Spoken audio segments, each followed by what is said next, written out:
Boom! We're back. Got the fire going. What? Everything's under control. Gavin, tabarnak, it's fucking hot. Woo! Woo!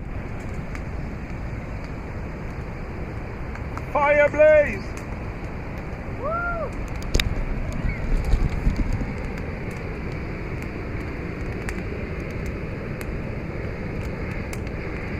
That's how we roll. This is how I roll. This is how we roll. The dreamer and the dream. The dreamer and the dream.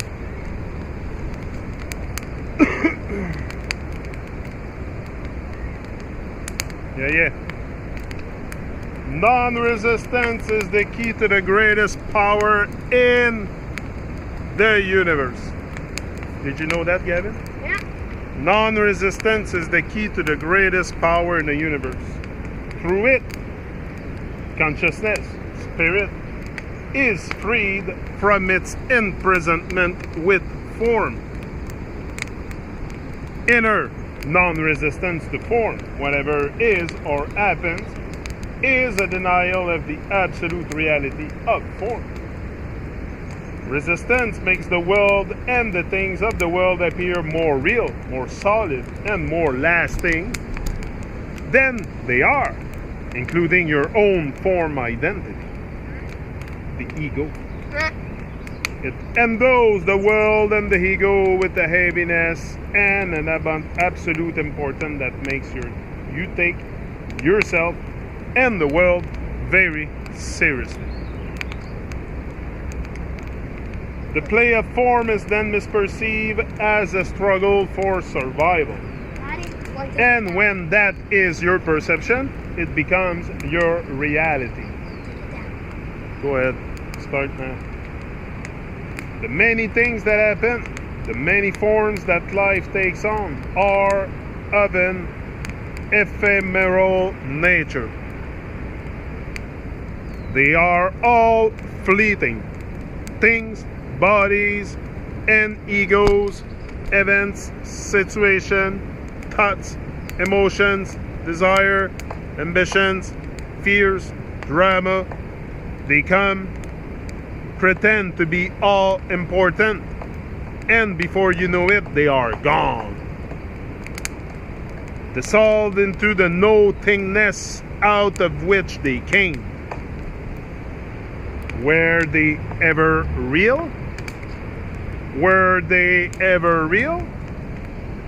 Were they ever more than a dream? The dream of form? When we wake up in the morning, the night dreams dissolves, and we say, oh, it was only a dream. Oh, it was only a dream.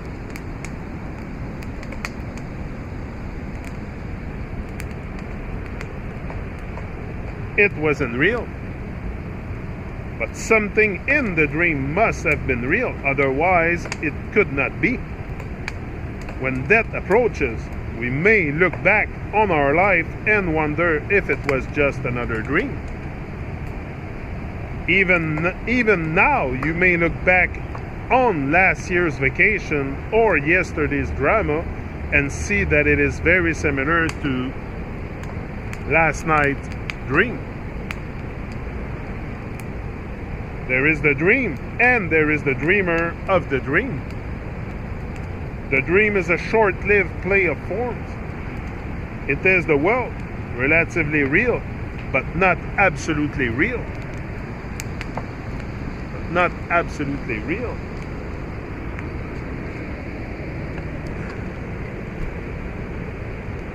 Then there is the dreamer, the absolute reality in which the forms come and go. The dreamer is not the person. The person is part of the dream. The dreamer is the substratum in which the dreams appear. That which makes the dream possible. It is the absolute behind the relative, the timeless behind time, the consciousness in and behind form.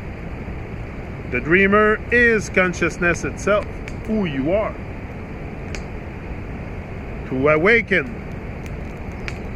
awaken within the dream is our purpose now. When we are awake within the dream, the ego-created earth drama comes to an end, and a more benign and wondrous dream arises. This is the new earth.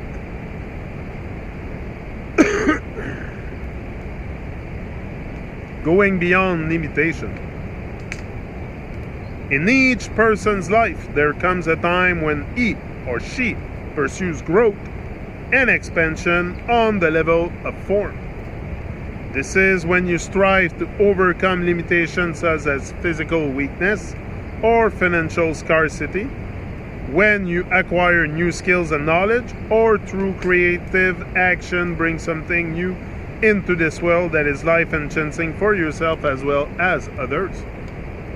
This may be a piece of music or a work of art, a book, a service you provide, a function you perform, a business or organization that you set up and make a vital contribution to.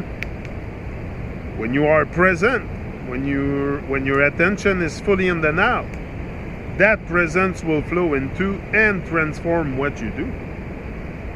There will be quality and power in it. You are present when what you are doing is not primarily a means to an end.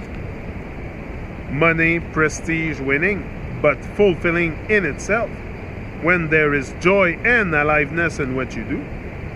And, of course, you cannot be present unless you become friendly with the present moment. That is the basis for effective action uncontaminated by negativity. Forms means limitation. We are here not only to experience limitation, but also to grow in consciousness by going beyond limitation. Some limitations can be overcome on an external level. There may be other limitations in your life that you have learned to live with. They can only be overcome internally. Everyone will encounter them sooner or later. Those limitations either keep you trapped in egoic reaction, which means intense unhappiness, or you rise above them internally by uncompromising surrender to what is. That is what they are. That is what they are here to teach.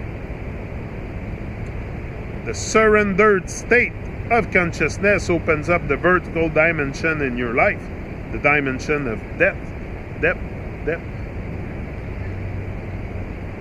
Something will then come forth from that dimension into this world. Something of an infinite value that otherwise would have remained unmanifested. Some people who surrendered to severe limitations becomes healer or spiritual teachers. Others work selflessly to lessen human suffering or bring some creative gift into this world. In the late 70s, I would have lunch every day with one or two friends in the cafeteria of the graduate center at Cambridge. That's a story of that. The joy of being. Unhappiness or negativity is a disease on our plane. What pollution is on the outer level is negativity on the inner. It is everywhere, not just in places where people don't have enough, but even more so where they have more than enough. Is that surprising? No, the affluent world is even more deeply identified with form, more lost in content, more trapped in ego. People believe themselves to be dependent on what happens for their happiness, that is to say, dependent on form. They don't realize that what happens is the most unstable thing in the universe. It changes constantly. They look upon the present moment as either marred by something that has happened and shouldn't have, or as deficient because